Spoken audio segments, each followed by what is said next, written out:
Good evening, everyone. My name is Andrew Franjesevic, and today it's my pleasure to talk to you about DayGlo Color's pigment production.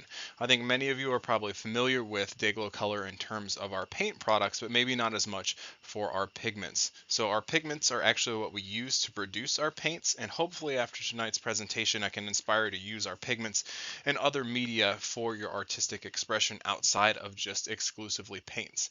I'll be open to questions after this presentation and after our demonstration, and hopefully we can discuss other ways that we can make use of DayGlo Color products for fluorescent artwork. So first off, who am I? Why am I qualified to give this talk? And what do I do? I'm Dr. Andrew Franjesevic. I have been working at DayGlo Color for about 2.5 years now, where I serve as a senior chemist role. I'm responsible for the production of all of our dye and tracer products. So the main part of my job is to try and come up with new and innovative ways of using and manipulating dyes to create some innovation for our products, whether that be their application and use, or trying to design new colors or optimize properties of the dye products that we currently have.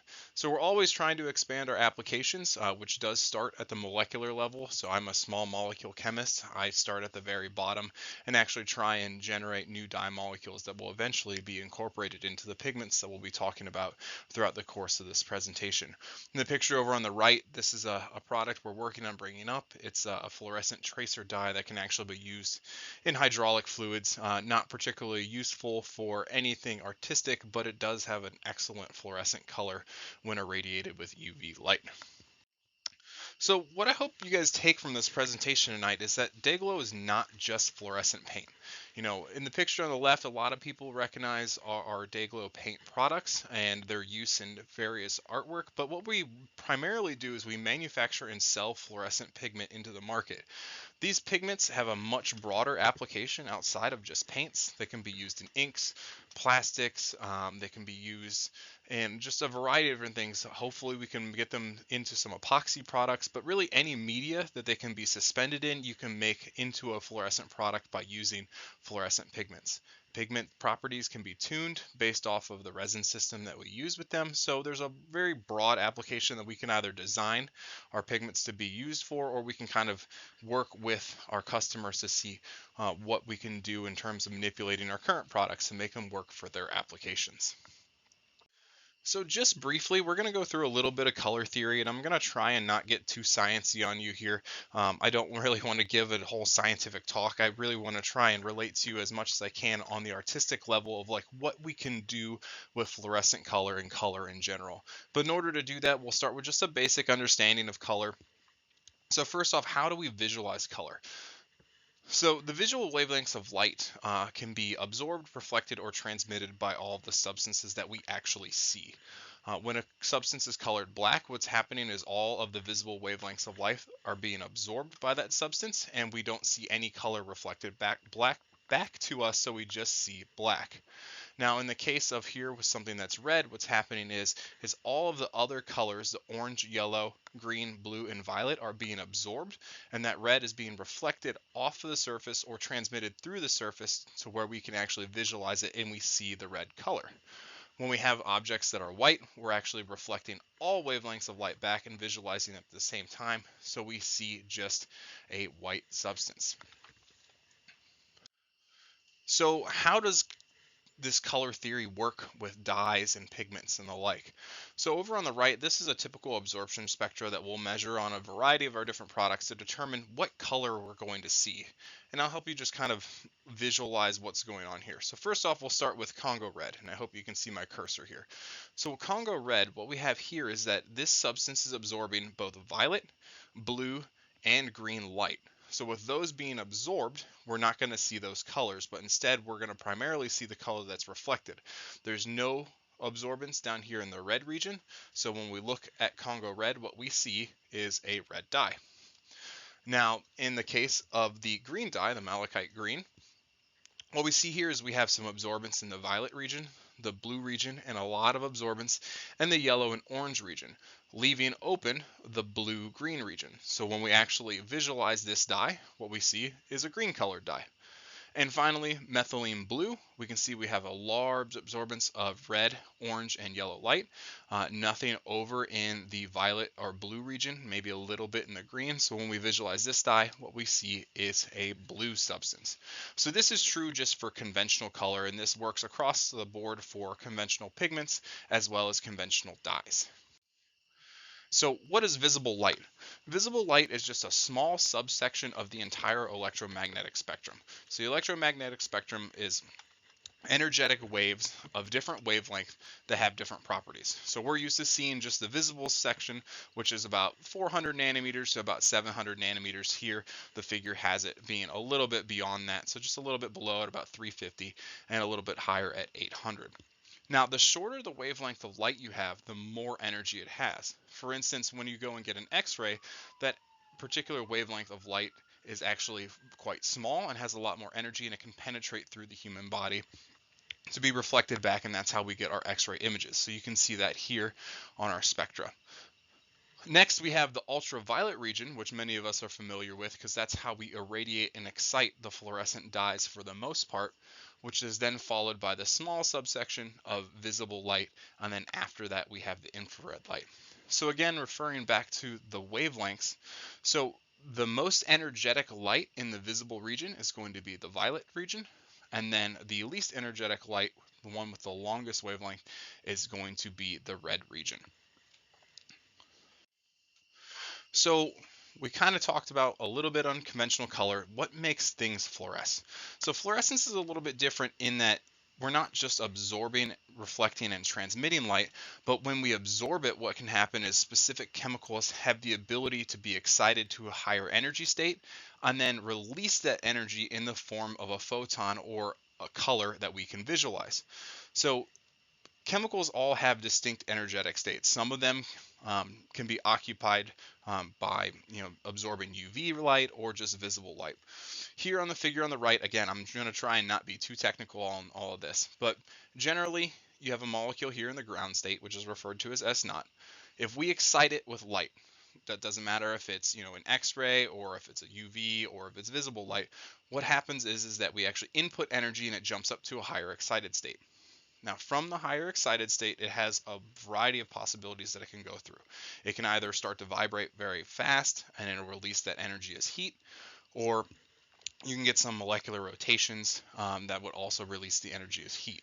Now, for fluorescent compounds, what's interesting is once you get up to this excited state, you can actually release that energy back down to the ground state in the form of light. So over here on the right, what we'll see is we had excited up to the S2 state, so an excited energy state. That molecule will then vibrate, shake, give off some of that energy as heat, and once it gets to this S1 state, it'll then release that energy back down to the ground state, and we can see that as fluorescence. So ultimately, when we look at fluorescent products, what we're seeing is the absorbance and then re-emittance of the energy that we are exciting that molecule with. A majority of the time, that's going to be some type of UV lamp, but in the case of fluorescent dyes, you can also have daylight fluorescent dyes where just visible light can do the same thing. So you irradiate it with just normal visible light and it looks brighter than it normally does. That's because it's releasing some of that energy back to your eyes, not just reflecting it, but actually giving it off from a higher excited state. So one of the things I really want to focus on tonight, outside of just color theory, is light sources. And light sources ultimately control fluorescence because we have to provide some sort of energetic input into the system to get that energy back and released. Now, all sources of light have distinct wavelength distributions. Over here on the left, this is the distribution we have from sunlight. So here you can see that it actually spans quite a large region of that electromagnetic spectrum.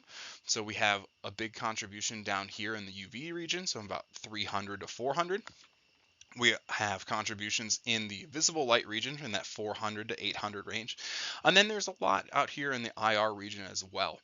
So all of those will slowly dissipate until we get up to about 2200 and beyond. And that's the span of what we actually receive from sunlight. Now, sunlight is broad spectrum. You can see it has UV components and it has visible components. So that means when we irradiate a fluorescent compound, we're getting contribution from that dye in both the UV region as well as in the visible region. And for daylight fluorescent products, what that means is when you look at them, they're actually going to be brighter than we would normally think. So they're absorbing some of that UV and visible light and re-emitting it back to us. So they actually have over a 100% reflectance, and that's why they look so bright. So this is why a lot of the times fluorescent compounds are used in signage or advertisements, because it really catches your eye because it's brighter than just the normal reflected light of everything we see.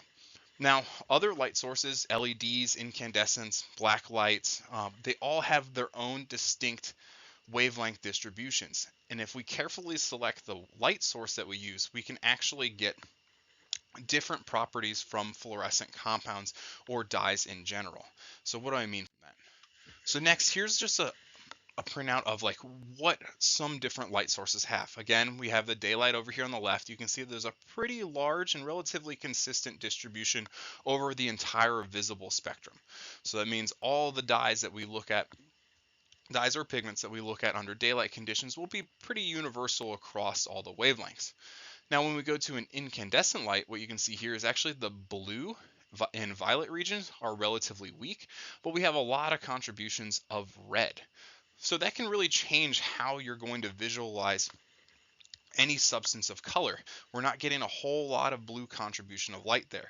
Now that's really important for fluorescent compounds because the blue light is the most energetic light.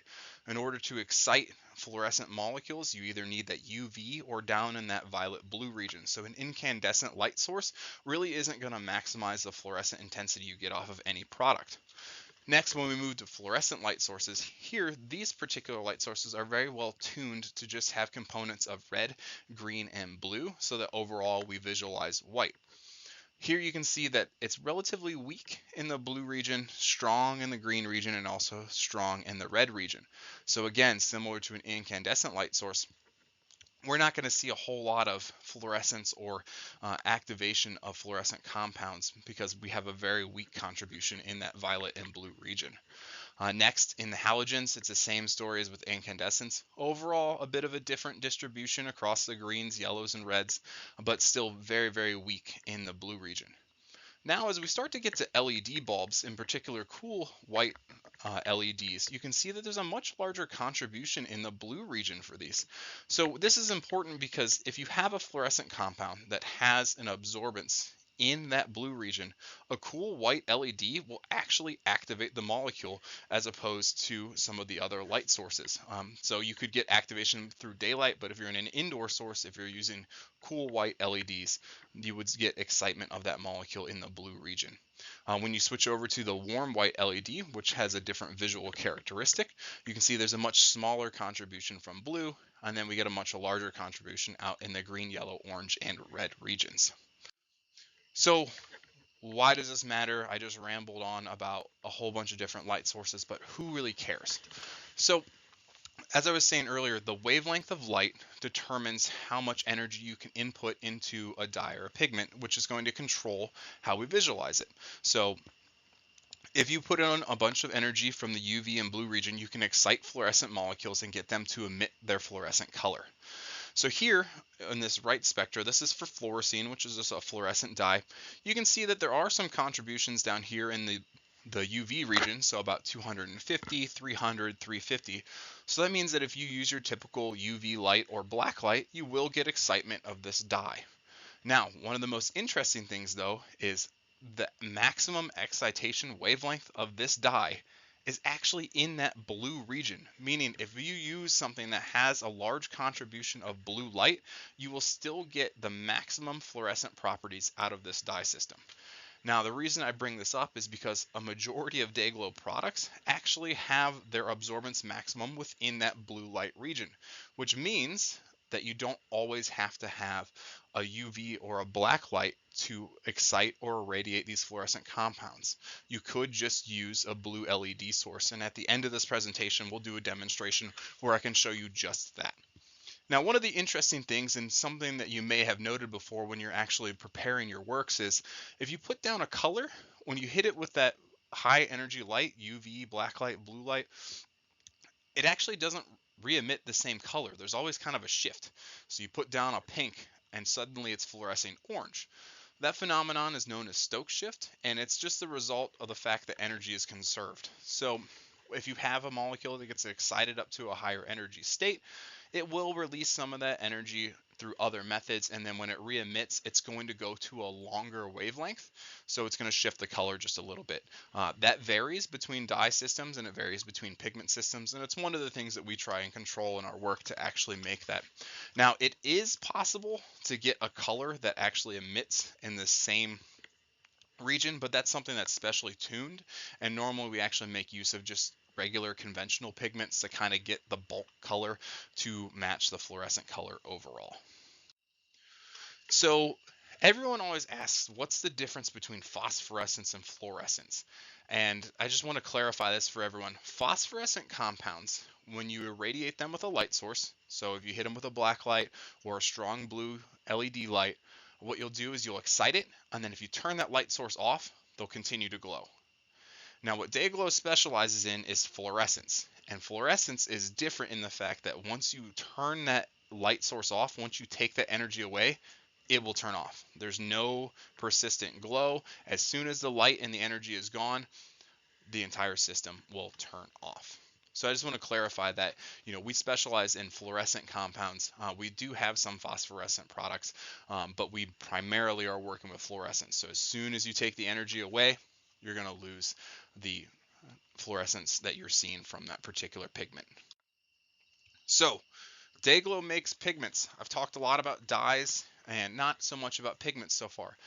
What we are is we're the world leader in supplying fluorescent pigments. Now, what is a pigment? So a pigment is basically a resin-supported dye. What we do is we can take a variety of different resins that have particular properties that we like for the application that we're trying to apply them to, and then we color those resin systems using dyes that are matched to them. So ultimately, we can control the overall properties. If we need something that's going to be light fast, or if we need something that's going to dissolve in, say, like an oil-based paint as opposed to a water-based paint, we would change up the resin system, and then ultimately we could achieve the same color in oil as well as in water, but we just change the resin properties to make sure that we can get them to match up as best as possible. So what we do is we make all of these pigments, and then we can use them in a variety of different applications. So we can use them in plastics, we can use them in paints, we can use them in inks, we can use them in injection molding, we can make balloons, we can make cones and rubbers and things like that, but we can make all of those with fluorescent characteristics using the fluorescent pigments that we produce at our DayGlo facilities. So if you're wondering what the difference between a dye and a pigment is, as I've used the terms relatively interchangeably so far, the difference comes down to the solubility. Dyes are soluble in the media that they're used in, whereas pigments are not. So if we look at this video that we have here, on the left we have a dyed system, where if we add the dye, you can see that it immediately starts to dissolve and disperse within the entire system. So it is completely solubilized by the water that it's in. Now over on the right hand side, we have a pigmented system. It's more difficult to see, but there's actually pigment floating on the surface of that water. Here you can see that the pigment really doesn't interact at all. It has no ability to disperse throughout the system and just floats on the top. The dye, though, is still fluorescent, and the entire media that it's dissolved in is fluorescent, whereas this pigmented system, where it's not mixed very well, it still fluoresces, but only the pigment itself fluoresces. The entire media does not. So if you're wondering how we actually use these pigments if they're insoluble in the media, we actually design them and add them in with additional chemicals to disperse them in the media. So here's a video of what we actually use with a mixture of pigment and dispersant to get them to actually suspend in the entire system. So over here, this is one of our splash products. We're adding it to the system. You can see that it does interact differently than the dye. It kind of just floats in there. And as soon as we start stirring it, what we'll do is we'll distribute this evenly throughout the entire system. So we're just going to disperse it evenly throughout the entire system. Now again, there's additional chemicals in here to generate this dispersion, and that's what we actually use to make our paints. So it's pigment and dispersant in different paint medias, whether it's water-based or oil-based, to get that. In the case of the pigment, where it's just on its own, we don't see any of that dispersion throughout solution. So it's a combination of these two things that we can design products of both ink types and paint types by varying those, and we can get different properties in total by changing up the dispersion in the pigment systems. So next, I showed a dye, I showed the pigment. Is the pigment still fluorescent? Well, in fact, it is. So we see here that the dye is fluorescent, completely dissolved in the system.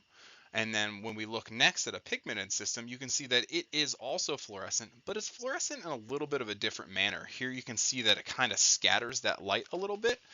That's because it's not completely transparent. Dyes, when they dissolve, generally have a lot more transparency, whereas the dispersions are scattering that light much, much more. So this is most similar to our paint products. Our paints are not really dyed systems, they're dispersion systems. So where are all these fluorescent pigments used? So this is just a direct rip from our website. So we have a number of different industries that we serve: paints and coatings, plastics, graphic arts, cosmetics, packaging, consumer products, food and beverage, safety and security, and textiles. So what type of products are we making with these fluorescent pigments in each of those industries?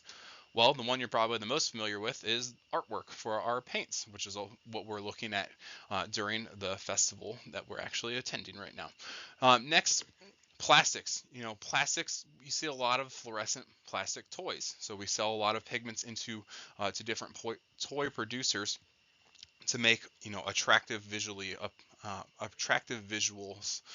in their plastic products. The graphic arts, posters, advertisements, labels, those sorts of things. Cosmetic and personal care. We make fluorescent nail polishes. We work with some of our sister companies to actually get our pigments used in nail polishes. For packaging, there is a large brand of detergent that you may recognize as having a relatively bright and fluorescent packaging. So we sell our pigments to be used in various plastic packaging. For consumer products, pool noodles. The brightly colored summer pool noodles actually make use of some of our fluorescent pigments as well. Food and beverage, Tupperware lids, you'll see that they generally have bright colors, so we can sell our pigments into that market. Safety and security, we have traffic cones. Your bright orange or bright yellow traffic cones have our fluorescent pigment in them. And finally, textiles and apparel outside of clothing. You can think of the felt on tennis balls, so all the brightly colored felt that we have on tennis ball systems.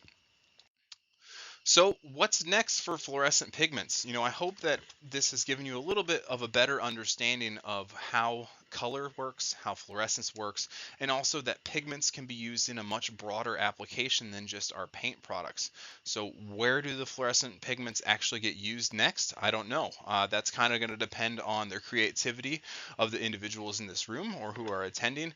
And if you ever have any questions about this, either before or after this presentation, please, I'm open to talk about all of these. I'm quite a big fan of fluorescent art, so if we can get this used in any broader application, I would love to see it. So some of the suggestions I have are body paints, foams, glitters. We're actually making some glitters at our facility now. Various makeups. Epoxy is really big right now with these river tables or the epoxy lamps, so I'd love to see the use of fluorescent pigments in some of those epoxy systems. Lighting, so you can actually make thin films to wrap around fluorescent lighting and get different colored fluorescent lighting. Obviously clothing, you can dye different clothing items with our pigmented systems. Virtual reality is one that's up and coming. It's a little bit more difficult to do. Wouldn't make use of our pigments because it's in a computer generated system, but that high contrast between colors. And then finally, sculpture of a variety of different types, whether that be clays, metals, or whatever, that are either painted with our fluorescent pigments or actually use the pigments in the media themselves. So with that, I hope that wasn't too sciencey, and what we'll do next is we'll go through and I'll show you just what I was talking about with the application of those different types of light sources and how they interact with fluorescent compounds. So thank you, and we'll move on to the next part of this.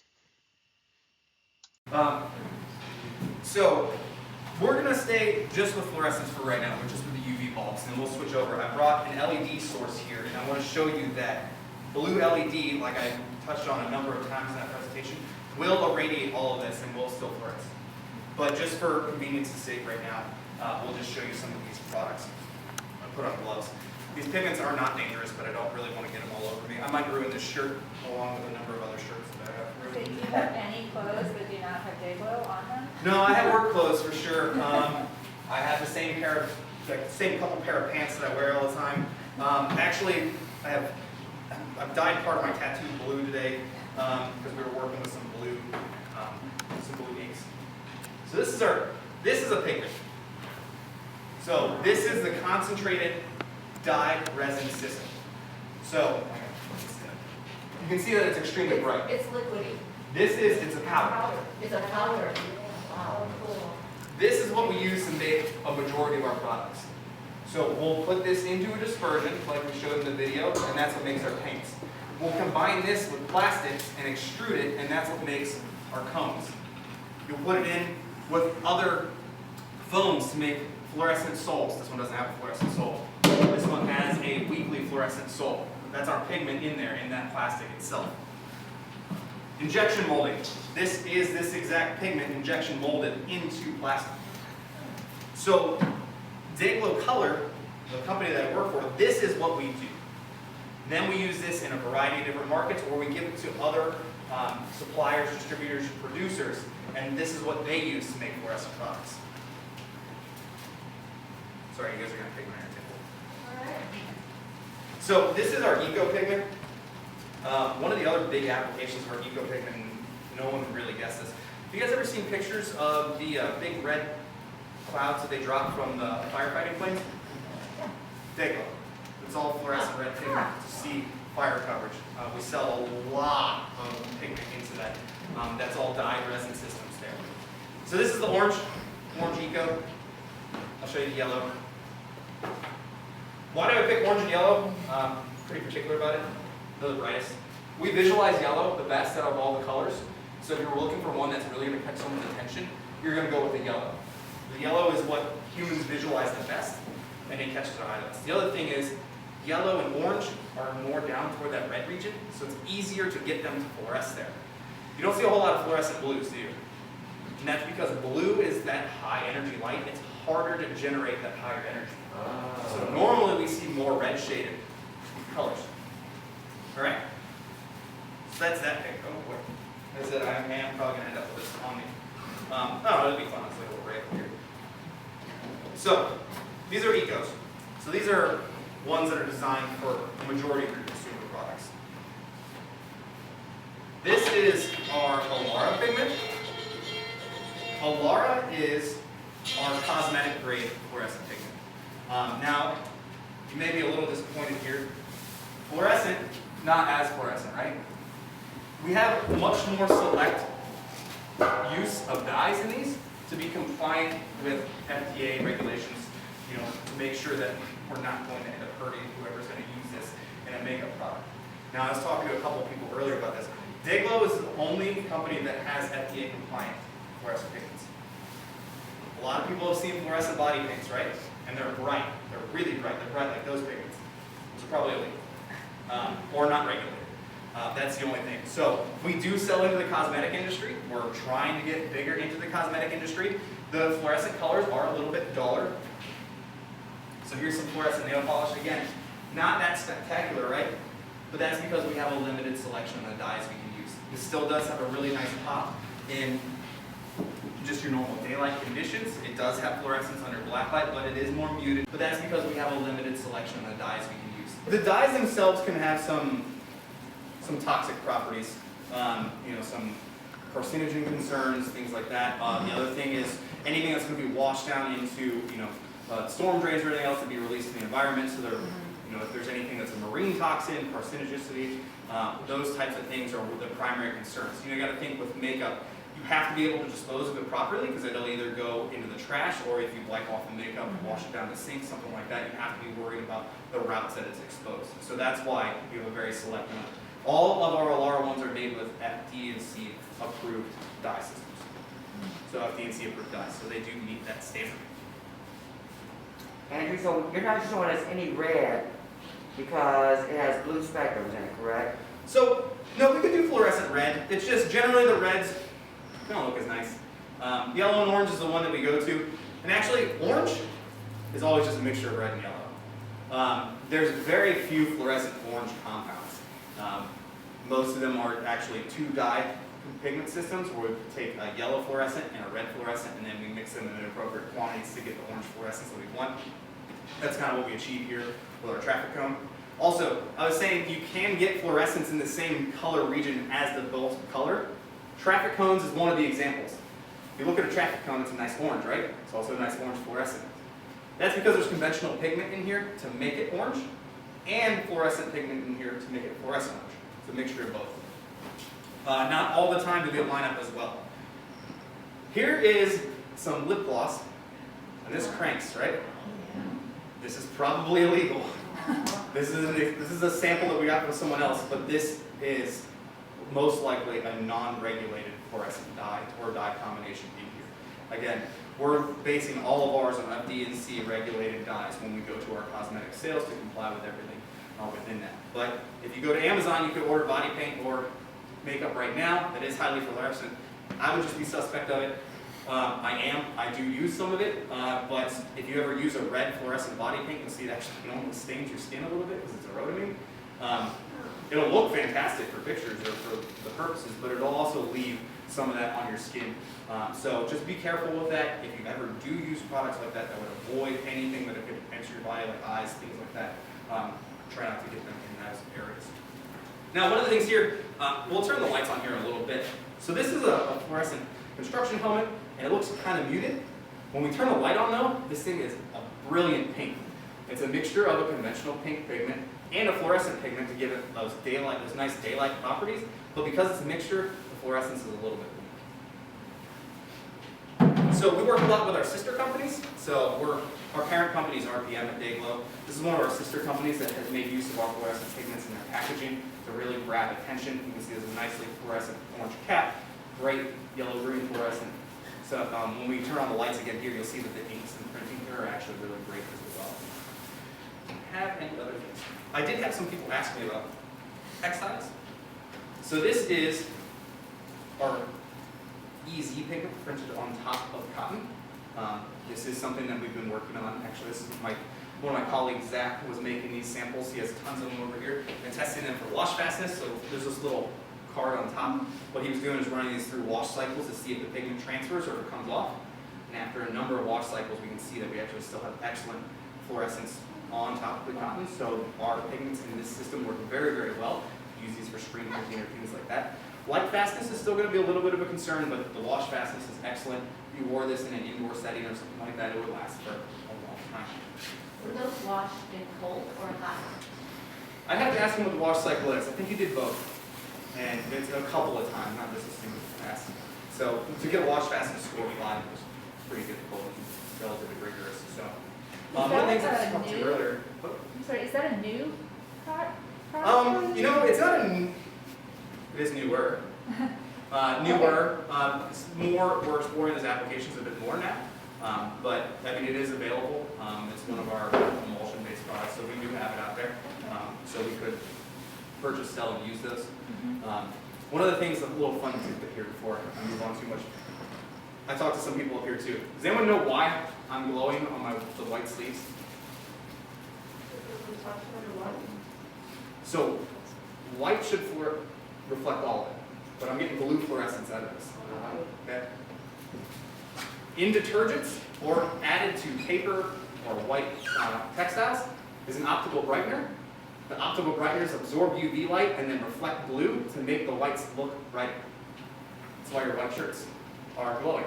That's why white paper that is treated with optical brightener also glows. If this were untreated, you'd have no fluorescence with it. That's a huge industry is optical brighteners, specifically going into detergent products that we use to wash our whites with so we actually get the fluorescence back. Everything in daylight settings looks nice, bright, white, and clean. It's a little bit of a cheat. It's not actually whiter, it's just putting fluorescence onto it so it appears white. So is light fastness a concern in many applications? Always a concern. Light fastness and fluorescent compounds is very difficult. And the reasoning for that is, so I was saying for fluorescence to happen, you get it excited to a higher energy state, it relaxes a little bit, and then it re-emits the photon of light that we observe. The easier it is to excite, the better off because we get a higher quantum yield, it looks better. But also, every time we're exciting that, there's only a limited number of life cycles we can go through there before it just degrades. So light fastness is always a concern. It's something that we look at. We can control that a little bit with the resins we use. You know, sometimes if we take a dye and we put it in a resin system, we can significantly improve the light fastness of the dye just by protecting it with a resin. Sometimes you have the opposite effect. Sometimes it looks great in the system, when you put it in a resin, it's terrible. So we definitely look into that quite a bit. Light fastness in paints is difficult. If anyone's used our paint products and put them in an outdoor setting, you probably see that they fade within a couple of days. We do have one product that has light fastness up to a couple thousand of simulated hours. We've left them down in like Australia for months and they still look fantastic. But that one's a bit higher price and it's only in fluorescent yellow green. So I have a question. So then, how can we work effectively with white? Because I tried to do that in my art piece, and I could not accomplish it. So it always comes across blue? Or really dull, yes. It would be Almost grayish. It turned Yeah. to look grayish. It would not illuminate that fluorescence of what you're talking about, So- like with my pants and your shirt. the best way to get white fluorescence would actually be a combination of all the fluorescent colors. If you get everything fluorescent the same. I don't know of really, I'm thinking about even in my lab, I don't know if I've ever seen a white fluorescent compound. But you're saying it's in detergents. So it's an optical brightener. So it's the optical brightener is fluorescent blue. So when you look at white, it looks whiter to the eye, just in daylight conditions, but we can see under these conditions that it's actually providing blue. So to get white, you would need all the different components to line up and fluoresce there to see just white visually. So if we had, blue, green, red, yellow, all combined in one system and then hit it with a fluorescent light, it should appear to us as white. So when we were doing this DDPP thing, where this big drop cloth over here, where we were dancing on it, at the end, we had to peel off these big chunks of paint from our feet, and then our feet were white. Like, it was like white, white, white. Somehow all those pigments coming together. It was a combination of all the colors, and that's why it was Yeah. white. So, again, like the same thing with how you visualize white is reflecting everything. If you get everything to fluoresce in the same spectrum, you're also going to see white. But I don't know what base color that would look like, and that could depend. Was it like an off-white? Did it look yellowish? It looked pretty white, but it was also really dry. I mean, it was no longer wet. You know what I mean? So I suppose maybe the best answer to that question would be to combine colors until you get a white fluorescence, and then see what the base color is in your works. Wow. To get Or I could just wash the white fabric with Tide. that would also help. Why Yes. is some of the fabrics then, is it, what is gonna react to that optical brightener? So some fabrics just don't retain that optical brightener? So you're making use of the porosity of the fabric to kind of soak up that optical brightener. Textiles is a very broad industry. A lot of times you'll see fluorescent shirts, like fluorescent safety shirts, only come in one color, right? You only see fluorescent yellow. There's only one reactive dye, right now, that works with cotton, and that's to make fluorescent yellow. Right. The holy grail is to have fluorescent orange. I hope that I can make a fluorescent orange for cotton. If you guys ever see it, hopefully it's my handiwork. And also DayGlo will be doing significantly better. But we'll be doing great if we come with a fluorescent orange. Hunters wear those shirts, though, and they glow under here. A lot of times, those are different textiles than cotton, though. Yes. So normally they're kind of, right? So if they're felt, Yeah, they're probably. so they're a different fabric. So you can, like this is a very, very nice fluorescent orange, right? Yeah. But this is something that's going to be extruded, it's going to have some plastic character in it. And you can inject pigments into the plastic to get the strands to weave those. Mhm. Just cotton on its own is very difficult to color. We have to have a reactive dye system in order to do that. But you can dye silk, right? You can dye silk, yes. Yeah. Yep. Silk is easier to dye than cotton, for sure. So, I have a question Yeah. about the pigments and their ability to remain stable at high temperatures. Varies. Oh, it varies. So how high? Well, it depends on the pigment system, actually. So this is where we get to play games at DayGlo. If we know someone needs to put this into acrylic, which is going to be extruded at a very high temperature, we need a very stable resin system to use it. What's acrylic high temperature? 500, 800? 320 to Oh. 400, I think. So that's about as high as you have been able to manage stability in heat? I'd have to look up the data as to how high we've gone. We can certainly put fluorescent dyes into acrylic. I've made some dyes that are stable up to 300 C, So Celsius? Oh. So, That's high. yep. Or- So when I'm saying 320, that's C. Oh, okay. So yes, 500, but yes, we can do that. Do you want to do your light tricks? Yes, we're All going to do our light tricks, And right? I will note that you talked about fluorescence and phosphorescence. That piece there in the back includes both. So I'm going to turn the lights off before you turn your light on. So Okay. if people have questions about phosphorescence, we can take a look at that. There we go. That is perfect. And these DayGlo cups that we've had around for a while, these probably precede your time there, are doing a thing too. So that's probably a zinc selenide, a zinc compound. You get an energetic crossover, and that way when you turn off the light source, it's kind of bouncing back and forth between energy states until it finally, over time, relaxes back down to that ground state. That, what we're observing, is much more difficult to achieve than fluorescence. Cool. Thanks. All right. So, all right, I'm going to blind myself here. All right. So white light. Again, I kind of want to point this out to the cone. Cone is a nice orange fluorescence and orange base color, mixture of conventional pigment and fluorescent pigment. Another mixture of conventional pigment and fluorescent pigment. This looked kind of muted, right? When under the fluorescent light, but it looks really nice in daylight. So it's got a fluorescent pigment in it to make it nice and bright under daylight conditions. It's backed down a little bit because it's mixed with that conventional and the fluorescent, so it doesn't appear that great when you hit it with just black lights.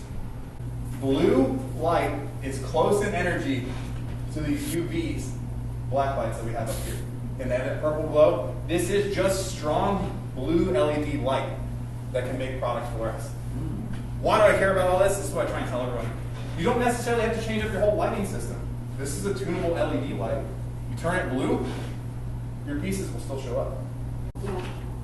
So this is the biggest takeaway that I wanted people to have from this talk, is that light sources are important. The other thing is, so if you use fluorescent media in your works, and you go to display them indoors at a gallery, cool white LEDs is probably your best choice because it has the biggest contribution of blue, and you'll see the fluorescence in it. If you go with an incandescent bulb or a white LED, you won't see the same pop because you're not getting the energy from those wavelengths that excites it. So if you have to go with, just a conventional LED, I'd recommend going with one that has blue contribution in it, so you see these characteristics of the fluorescence you're using. But it really takes the ultraviolet to make the blue pop. It really takes the ultraviolet, yes. And that's because blue is all the way down the end of that spectrum. In order to get blue to fluoresce there, you have to give it more input energy. The only energy that's higher than that is the UV and black light. Sure. So yes, blue will only show up with a black light. But a lot of the other colors, your greens, you'll get some. Again, pretty close in energy there. Greens you'll get some, your reds, your oranges, your yellows, you'll see great. Your pinks, and make sure that red and that blue you'll see very well as well. I told you, I do like fluorescent art, so this is the type of things that I think about. What about 3D